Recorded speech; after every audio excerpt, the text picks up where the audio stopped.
Welcome back to my channel. I am Shivangi Bhatt. और आज की जो हमारी वीडियो है इसका टॉपिक है health and hygiene. Health and hygiene as we all know common subject में भी एक बहुत ज़्यादा इम्पॉर्टेंट इसका रोल है और काफ़ी ज़्यादा मार्क्स इसके बनते हैं, एक इम्पॉर्टेंट सेक्शन है। तो चलिए स्टार्ट करते हैं। सबसे पहला है क्वेश्चन आपका, स्ट्रक्चर बताइए और फंक्शन बताइए ऑफ द ह्यूमन बॉडी। ठीक है, तो मेन पार्ट्स क्या हैं या फिर मेन सिस्टम क्या है बेसिकली। तो skeleton, muscle, blood circulatory organ, respiratory organ, digestive system या ऑर्गन कह लो, excretory organ, nervous system organ.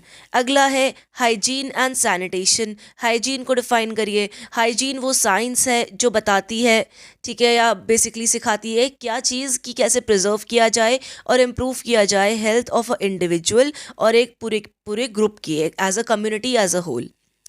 अगला है how to ensure proper personal hygiene.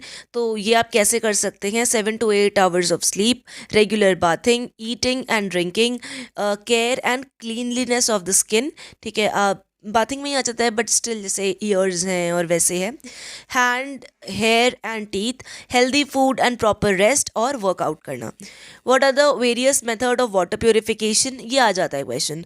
Boiling and distilling, filtration, sterilisation, pinking, precipitation.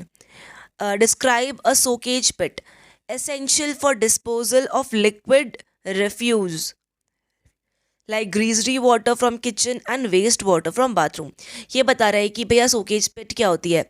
तो जो आपका लिक्विड रिफ्यूज़ है, जैसे कि आपका जो पानी है, जैसे जो ग्रीस वाला पानी होता है, जैसे जिसमें आपका घी होता है ना, या फिर वैसा पानी होता है, बेसिकली लिक्विड वेस्ट कह लो। और जो वेस्ट वाटर होता है वॉशरूम से, तो उसमें आप भैया 4 फीट, ठीक है, 4x4, ठीक है, या 5 to 6 फीट डीप एक पिट खोदो, ठीक है, और उसको फिल कर दो स्मॉल स्टोन और ब्रोकन ब्रिक से। ऊपर का कवर कर दो विद ऑयल सैकिंग। और जो अर्थ है, ठीक है, कहने का मतलब है ऊपर जो मिट्टी विट्टी है, ठीक है, वो 6 इंचेस अबव में डाल दो। सेंटर में एक परफोलेटेड एम्प्टी टिन रख दो ऑफ केरोसिन ऑयल, खाली टिन रख दो केरोसिन ऑयल का। इसको लेयर को फिल कर दो बेसिकली ग्रेवल या सैंड से, ठीक है। इसमें पानी जो एक बकेट है, बकेट फिट कर दो, स्ट्रॉ डाल दो, ग्रास और कुछ ग्रीस रिटेनिंग मटेरियल, ऐसा मटेरियल जिसमें जो आपका ऑयल या जो आपका चिकनाई है बेसिकली वो रह जाती है। फिर रिमूव कर दो स्ट्रेनर डेली, ठीक है, और रिप्लेस करते रहो उसको एक नए वाले से। इसको यूजुअली गांव में यूज़ किया जा सकता है क्योंकि वहाँ पे थोड़ा आई वुड से ऐसे आपके एरियाज ज़्यादा होते हैं, बट हाँ शहर में भी कर सकते हैं यूज़। अगला है आपका प्रिवेंटेबल डिजीज़ेस। जैसे हम जानते हैं कि आपका कम्युनिकेबल होता है, नॉन कम्युनिकेबल होता है, तो यहाँ पे प्रिवेंटेबल नाम यूज़ किया हुआ है। तो ये है excremental disease, droplet infection, contact disease, insect borne disease, water borne disease और animal borne disease. What are the preventive measures to ward off the communicable disease. Communicable कौन सी होती हैं, जो आप मतलब जो कम्युनिकेट कर जाती हैं। अब जैसे HIV है, तो HIV हम सब जानते हैं कि ब्लड में मिलने से, ठीक है, या तो कोई सेक्सुअल एक्टिविटी से ही वो आपका एक पर्सन से अगले पर्सन में जाती है। लेकिन कम्युनिकेबल होते हैं, जैसे खांसी जुकाम हो गया कि एक पर्सन को है अगले को हो गया, वायरल फीवर है एक पर्सन से अगले पर्सन को हो गया, तो ये आपका कम्युनिकेबल है। नॉन कम्युनिकेबल है जो ऐसे नहीं ट्रांसफ़र होती हैं, जैसे HIV। तो प्रिवेंटिव मेजर्स क्या है, सेग्रीगेट करो पेशेंट को, उसको आइसोलेट कर लो, जैसे कोविड है ना, डिस्ट्रॉय कर दो एजेंट या जर्म्स जो इन्फेक्शन कॉज करें, दवाई ववाई ये वो। Disinfection, control of food and drink, inoculation and vaccination. अगला है first aid in common medical emergencies. ये जो फर्स्ट एड है ना, इसमें से आई वुड से कि एक क्वेश्चन ना बनता ही बनता है। या तो पूछेंगे कि बर्न्स के ऊपर बताओ, या स्नेक बाइट मेरे एग्जाम में आया था, या स्कॉर्पियन बाइट, ठीक है। तो इसको थोड़ा पढ़ लेना क्योंकि इनमें से ना कोई एक तो पूछते ही पूछते हैं, वो ऑलमोस्ट हर साल का फिक्स है। What is the first aid treatment for internal injury. अगर कोई इंटरनली इंजरी हो गई तो फर्स्ट एड क्या कर सकते हो आप, पेशेंट को वार्म रखो, lie down with the feet raised up and head kept low, मतलब नॉर्मल लेटा दो, जो उसके पैर हैं उसको ऊपर कर दो ताकि उनके पैर ऊपर हो जाएं, ठीक है। कोल्ड एप्लीकेशन लगा दो, ठंडा पैक लगा दो जहाँ पे चोट लगी है उनको, ठीक है। थोड़ा खुश रखने की कोशिश करो पेशेंट को, और मेडिकल अटेंशन जितनी जल्दी उनकी फर्दर मेडिकल वो हो पाए उसको कोशिश करो। फर्स्ट एड ट्रीटमेंट क्या है बर्न्स और स्कैल्ड्स के लिए कि भैया जल जाए। प्रोटेक्ट करो बर्नड एरिया, ठीक है, बाय अप्लाइंग बैंडेज या कवर कर दो export part with clean towel या क्लोथ। कंप्लीट रेस्ट दो, और जो फ्लूइड्स हैं, ठीक है, मतलब थोड़ा पानी, लिक्विड, नारियल पानी, ये सब पिलाओ। रीअश्योर करो पेशेंट को भैया ठीक हो जाएगा। मेंटली तो भैया सपोर्ट चाहिए ही होता है, ठीक है। मॉर्फिया दो अगर पॉसिबल है तो।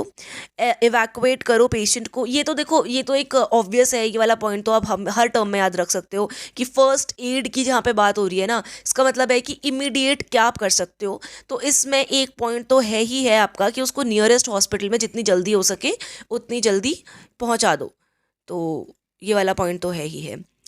अगला है फिर आपका what is the first aid treatment for snake bite. Victim को लाई डाउन कराओ कंफर्टेबली, उसको कन्विंसिंग, ठीक है, रीअश्योरेंस दो कि भैया तू मरेगा नहीं, ठीक है, स्नेक बाइट आ गई है, ठीक है, लेकिन भैया सारे स्नेक डेडली नहीं होते हैं, ठीक है, तो थोड़ा मेंटली पॉजिटिव रहो। एक लाइट कंस्ट्रक्टिंग टॉर्क्वेंट लगाओ विद हैंकरचीफ, बैंडेज या शू लेस अबव द, मतलब वही थोड़ा टाइट कर दो उस एरिया को, ठीक है। Knee for above the knee or the leg and above the elbow for a bite on the arm so that the poison does not flow। हाँ, मतलब वही, अगर मानो कि आपके हाथ में बाइट कर दिया है तो उसके आसपास जो लेस है या मतलब कोई भी ऐसी चीज़ टाइट करके रख दो ताकि जो पॉइजन है वो सारा बॉडी में ना फैले। वॉश कर दो पार्ट को सोप और वाटर से, ठीक है, वाटर यूज़ करो, ठीक है, और सक कर दो ब्लड आइदर विद माउथ या एक संक्शन पंप, ठीक है। ध्यान रखिए कि कोई कट ना हो या अल्सर ना हो जाए माउथ में, ठीक है। या फिर ये भी ध्यान रखना कि जो बंदा मतलब सक करे ब्लड, मतलब उस जगह से जहाँ पे मतलब पॉइजन फैला है, तो उसके भी मतलब मुंह में कोई कट ना हो, क्योंकि ब्लड से ब्लड इन्फेक्ट होगा तो उस बंदे को भी हो जाएगा। इवैक्यूएट करो पेशेंट को टू द नियरेस्ट हॉस्पिटल। अगर ब्रीदिंग फेल हो जाता है तो आर्टिफिशियल रेस्पिरेशन भैया लगाना पड़ेगा। फर्स्ट एड ट्रीटमेंट क्या है स्कॉर्पियन बाइट के लिए। अगर ब्लड जो है, ठीक है, इसको ड्रॉन हो गया है, मतलब जो ब्लड है वो हो गया, तो भैया उस एरिया को क्लीन कर दो एंटीसेप्टिक से, और इवैक्यूएट करो भैया जितनी जल्दी हो सके नियरेस्ट डिस्पेंसरी में। First aid treatment for rabies dog bite. तो इमीडिएटली वॉश करो area with soap and water. Wound को आपको भैया तुरंत साफ करना पड़ेगा एंटीसेप्टिक से। फिर है आपका पेशेंट को भैया आपको हॉस्पिटल ले जाना है for anti rabies injection. Dog और पेशेंट को अंडर ऑब्जर्वेशन रखना पड़ता है for at least 10 days. First aid treatment क्या है for foreign body in I. Basically कि वही आपकी आंख में इन्फेक्शन हो गया, फॉरेन बॉडी मतलब कोई वायरस या बैक्टीरिया कोई भी आंख के अंदर आ जाता है। पेशेंट से कहो रब ना करे आइज़, वॉश करो आइज़ को बार बार हर मिनट, ठीक है। कोई भी मतलब जो भी ये वायरस या कोई भी चीज़ है इसको देखो, ठीक है, ऊपर नीचे करके कि भैया कुछ दिख रहा है क्या कुछ आइज़ में, ठीक है। पेशेंट को लाइट मतलब बेसिकली सनलाइट या लाइट में वो करो, अगर कुछ दिखे तो उसको हटा दो, हैंकरचीफ, कॉटन या इन सब चीज़ों से। अगर जो फॉरेन बॉडी अगर कोई ऐसी चीज़ है जो पार्टिकल है जो आई बॉल से चिपक गया है तो पेशेंट को भैया एक with a light I bandage, मतलब लाइट आई यार बैंडेजेस मिलते हैं बाहर, ठीक है, टर्म याद कर लेना, ठीक है। पेशेंट को हॉस्पिटल ले जाना पड़ेगा आपको, ठीक है, अगर कोई फॉरेन बॉडी चिपक गई है आइस से तो। फर्स्ट एड ट्रीटमेंट क्या है for a foreign body in nose. वही मतलब अगर दिक्कत आपको नोज़ में हो जाती है तो पहले तो कोशिश करो कि ब्लो कर लो बाहर, उसको निकाल दो बाहर। स्नीजिंग से क्या पता फॉरेन बॉडी बाहर निकल आए। और फॉरेन बॉडी का मतलब सिंपली है कोई वायरस, कोई बैक्टीरिया, ठीक है, कोई अनवांटेड चीज़, ठीक है, कोई ऐसी चीज़ जो बॉडी के लिए फॉरेन है, ठीक है, तो अनफेमिलियर है बॉडी के लिए। तो अब क्या है, कैजुअलिटी को कहो कि भैया तू अपने मुंह से सांस ले, ठीक है, रिमूव करने की कोशिश मत करो फॉरेन बॉडी को, क्योंकि हेयर होते हैं ना नोज़ में, भैया हो गया कुछ ऊपर नीचे हो जाएगा तो दिक्कत है, तो सीधा इसको हॉस्पिटल लेके भागो बंदे को। फर्स्ट एड ट्रीटमेंट क्या है ड्राउनिंग के केस में। वेट क्लोथ्स को भैया लूज कर दो, माउथ, थ्रोट और नॉस्ट्रिल, ठीक है, इसको क्लीन कर दो mucus off any foreign body. Patient को लेटा देना चाहिए उसके पेट नीचे, ठीक है, फेस नीचे, लाइक आपका जो है जो पीठ है, पीठ ऊपर की तरफ होनी चाहिए, हवा की तरह वो एक तरफ को हो। आर्म्स एकदम सीधे हों, ठीक है, टंग बाहर को हो। आर्टिफिशियल रेस्पिरेशन, ठीक है, देना चाहिए, बंदा ब्रीथ करना स्टार्ट ना कर दे, पेशेंट को एक ब्लैंकेट से कवर कर देना चाहिए। इलेक्ट्रिक शॉक में क्या आपका ट्रीटमेंट होगा, स्विच कर दो ऑफ या ब्रेक करने की कोशिश करो, करंट पे कोई लकड़ी वकड़ी कोई कपड़े उससे ही करोगे। फिर है आपका कैजुअलिटी को हटाओ, ठीक है, करंट से, ठीक है, और कुछ इंसुलेटिंग वही चीज़ आपकी करंट पास ना करे उस चीज़ से भैया, उसको जहाँ पे वो चिपक गया है बंदा करंट में उसको हटाओ, और उसे कोई रबर या कोई शूज़ या बूट्स, ठीक है, ये सब कुछ पहना दो, ठीक है, आर्टिफिशियल रेस्पिरेशन दो। जो शॉक और बर्न्स के लिए ट्रीटमेंट दिया था वही उसको फर्दर ट्रीटमेंट देना है। ड्रेसिंग ऑफ वुंड्स, क्लासिफिकेशन क्या है वुंड का, वुंड मतलब जख्म का क्लासिफिकेशन क्या है, तो इनसाइड वुंड हो गया, लैक्रेटेड वुंड हो गया, punctured wound, gun shot wound, shell wound, contusion. अब भैया ये एग्जैक्टली तो मुझे भी नहीं पता है कि कौन से हैं, बट गन शॉट वुंड तो नाम से पता चल रहा है भैया किसी ने गोली ही मार दिया सीधा, और बाकी ये नाम से आप इसको लर्न कर लेना, आई डोंट थिंक एलैबोरेट करने के लिए आएगा। What is the first add of wounds, तो अगर कहीं कोई जख्म हो जाता है तो उस केस में क्या करा जाए, पेशेंट को कंफर्टेबल पोजीशन में बैठाओ, स्टॉप कर सको ब्लीडिंग तो करो the entry of germs by applying sterilised dressing, जैसे कोई फर्स्ट फील्ड या शेल ड्रेसिंग, ठीक है, मतलब कुछ भी करके थोड़ा कोशिश करो कि भैया ताकि जो जर्म्स हैं एटलीस्ट वो उस पे जाके ना फर्दर उसको वो कर सकें।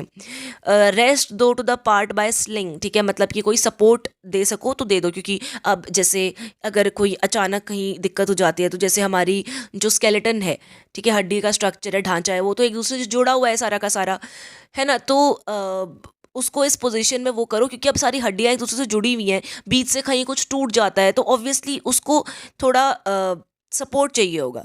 इमोबिलाइज करो पार्ट, अगर वूंड ज़्यादा है या फ्रैक्चर हो गया है, ठीक है, तो इमोबिलाइज करने की कोशिश करो, ठीक है। Treat the patient for shock, अगर शॉक का कुछ हुआ है तो भैया वो अलग है, और हॉस्पिटल पहुंचाओ उसको।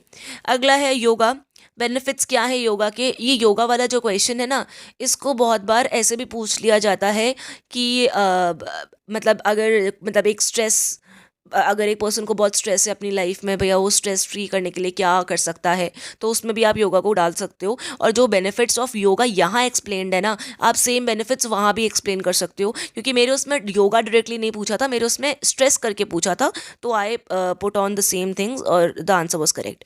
तो ये स्ट्रेस रिमूव करता है, strain, tension, anger, yoga harmonise करता है सारे डिस्टर्बेंसेस को इन द बॉडी, और इरेडिकेट करता है, कंप्लीटली हटा देता है उसके इल इफेक्ट्स, ठीक है। एफिशिएंसी लाता है, मेंटल क्लैरिटी रहता है, माइंड को शांत करता है।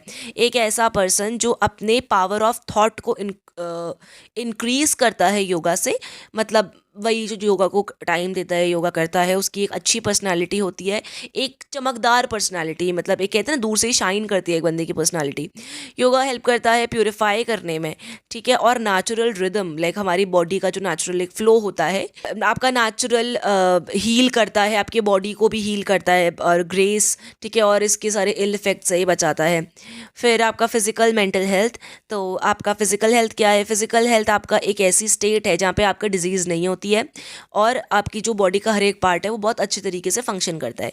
मेंटल हेल्थ क्या है कि आपका जो माइंड है जो मेंटली बहुत अच्छे से फंक्शन कर रहा है, सारे प्रोडक्टिव इसकी एक्टिविटीज़ हो रही हैं, अच्छी रिलेशनशिप फुलफिल कर पा रहा है एक दूसरे के साथ, और अडाप्ट कर पा रहा है और कोप कर पा रहा है कोई भी एडवर्सिटीज़, मतलब कि वो कोप कर पा रहा है कोई भी मतलब वो कोप कर पा रहा है कोई भी बुरी सिचुएशन या डिफ़िकल्ट सिचुएशन को आराम से, मतलब बिना टेंशन और बिना डिप्रेशन में जाए।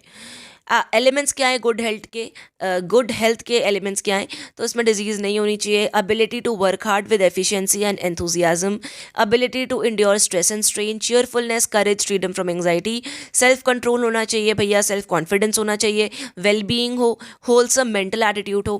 कैरेक्टरिस्टिक्स क्या हैं of a healthy mind, healthy mind के कैरेक्टरिस्टिक्स हैं नॉर्मल एपेटाइट, भूख आपकी नॉर्मल होनी चाहिए, काम होने चाहिए आप खुश होने चाहिए, अच्छा टेम्पर हो आपका, ठीक है, मतलब आपकी इमोशनल स्टेट ठीक होनी चाहिए। टेम्पर का मतलब यहाँ पे सिर्फ गुस्सा नहीं होता, गुड टेम्पर मतलब आपका माइंड और इमोशंस आपके कंट्रोल में है। सोशली एक्सेप्टेबल हैबिट्स होनी चाहिए, आपकी हैबिट्स अच्छी होनी चाहिए, जो जिसको हम नॉर्मल कहते हैं। अच्छे वेल रेगुलेटेड इंस्टिंक्ट्स होने चाहिए, नॉर्मल फिजिकल वाइटैलिटी हो, आप रिसेप्टिव होने चाहिए टू न्यू आइडियाज़, जैसे वी ऑल नो यार human life is changeable right. फिर आप सेक्स कॉन्शियसनेस भी होनी चाहिए। मेजर्स क्या हैं to ensure mental health, favourable, अच्छा आपका घर और स्कूल का इन्वायरमेंट हो, स्ट्रेसफुल ना हो, है ना। और मतलब ऐसे कहीं से बहुत प्रेशर भी ना हो, ठीक है।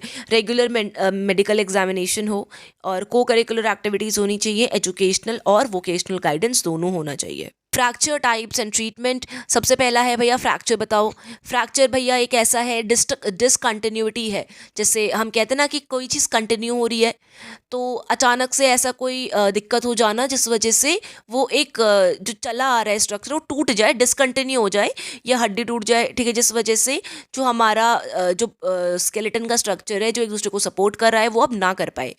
फर्स्ट एड मेजर क्या है, फ्रैक्चर फ्रैक्चर पढ़ लेना एक बार, ठीक है। आई थिंक फ्रैक्चर आपका आ सकता है पेपर में, just study fracture once. First aid measure क्या है, रीअश्योर करो पेशेंट को, उसे कंफर्टेबल करवाओ, स्प्लिंट्स अप्लाई करो और मोबिलाइज करने की कोशिश करो फ्रैक्चर को। कोई कॉमन आर्टिकल जैसे स्टिक है, राइफल है, ऐसे एक्सेट्रा। रिलीव करो of discomfort and pain, keep the patient warm. कोई भी मेडल मत करो फ्रैक्चर से कि अपना दिमाग लगा रहे हो, ऐसा मत करो, उसको छोड़ दो। फर्स्ट एड क्या है, डिसलोकेशन। डिसलोकेशन मतलब कि एक जैसे कहते हैं ना हड्डी डिसलोकेट हो जाना, एक उसकी जो नॉर्मल जगह है वहाँ से थोड़ा हिल के कहीं और पहुँच जाना, तो ज़्यादा दूर नहीं जाती है, थोड़ा ही हल्का सा आगे पीछे हो जाना, तो उसमें भी काफ़ी पेन होता है। बट दैट करो स्लिंग या बैंडेज को ताकि वो इमोबिलाइज कर पाएँ जॉइंट। अब थोड़ा अप्लाई करो कोल्ड कंप्रेस, ठीक है, ठंडा पट्टी को, ताकि स्वेलिंग कम हो जाए और पेशेंट को नियरेस्ट हॉस्पिटल में भेजो। Evacuation of casualty, let's say कि एक जगह पे, ठीक है, एक छोटा मोटा कुछ एक्सीडेंट हो जाता है, लेट्स से एक बिल्डिंग टूट जाती है या कुछ ऐसा हो जाता है और वहाँ पे 150 कैजुअलिटीज़ हो जाती हैं। लेट्स से वहाँ पे हॉस्पिटल है, एक हॉस्पिटल या 2 हॉस्पिटल ही अवेलेबल हैं। अब वहाँ पे जो कैजुअलिटीज़ हैं वो 150 हैं, तो अब उनको कैसे प्रायोरिटाइज़ किया जाए कि पहले किन लोगों को उठाया जाए, ठीक है, डॉक्टर को दिखाने के लिए। तो पहले प्रायोरिटी पे वही बंदे होंगे जिनको एकदम अर्जेंट सर्जरी की ज़रूरत है, उनको सबसे पहले उठाया जाएगा। फिर अगला है, ठीक है, कि जो थोड़ा रुक सकते हैं, जिनका केस उतना सीरियस नहीं है, उनको अगले नंबर पे, और तीसरे नंबर पे जिनको छोटा मोटा ट्रीटमेंट की ज़रूरत है वो थर्ड नंबर पे आएंगे। बेसिक है ना, अंडरस्टैंडेबल है। अगला है हेल्थ बताओ, और वो बताइए फैक्टर्स जो एक पर्सन को हेल्दी रखते हैं। हेल्थ को डिस्क्राइब किया जाता है as a state of complete physical, mental and social wellbeing, ठीक है, और and not merely absence of disease. अच्छा, यहाँ पे देखो उन्होंने बड़ी अच्छी स्टेटमेंट दी है कि हेल्थ का मतलब ये है कि कंप्लीटली वो फिजिकल, मेंटल और सोशल वेलबींग की उसकी स्टेट होनी चाहिए हेल्थ में, ठीक है। इसका मतलब ये नहीं है, हेल्थ का मतलब ये नहीं है कि वो सिंपली उसके पास डिजीज़ ना हो, कि अगर एक बंदे के पास डिजीज़ नहीं है तो उसको हम हेल्दी नहीं कहेंगे। हेल्दी उस बंदे को कहेंगे जो कंप्लीटली फिजिकल, मेंटल और सोशली एक वेल बीइंग की स्टेट पर है। ओके, बेसिक फैक्टर्स हैं sleep, eating and drinking, bathing, cleanliness और workout. Sources of water, how water is purified, तो इंपॉर्टेंट क्वेश्चन है, आ जाता है। Rain water, surface water, underground water. Method of purification, clarification, ठीक है, इसमें है आपका removal of suspended material, sterilisation by chlorine, sedimentation by use of chemicals, filtration, ठीक है, by using filter, sterilization by boiling या ब्लीचिंग पाउडर। 2 इम्पॉर्टेंट एस्पेक्ट क्या है of health of a individual, तो ये है आपका hygiene and sanitation, arrangement required to maintain sanitation in the camp, तो सफिशेंट वाटर अवेलेबल होना चाहिए, फूड की क्लीननेस होनी चाहिए और सिक्योरिटी, ठीक है, जब तक डिस्ट्रीब्यूशन ना हो। फिर गार्बेज को दूर फेंकना चाहिए क्योंकि गार्बेज के आसपास मक्खियाँ और ये सब आ जाते हैं ना। तो फिर आपका एरिया जो है कैंप का वो क्लीन होना चाहिए और जो वॉशरूम है वो दूर होना चाहिए कैंप से। वीडियो हमारी यहीं पे ख़त्म होती है, मिलते हैं अगली वीडियो में with a fresh new topic. Till then take care, जय हिंद।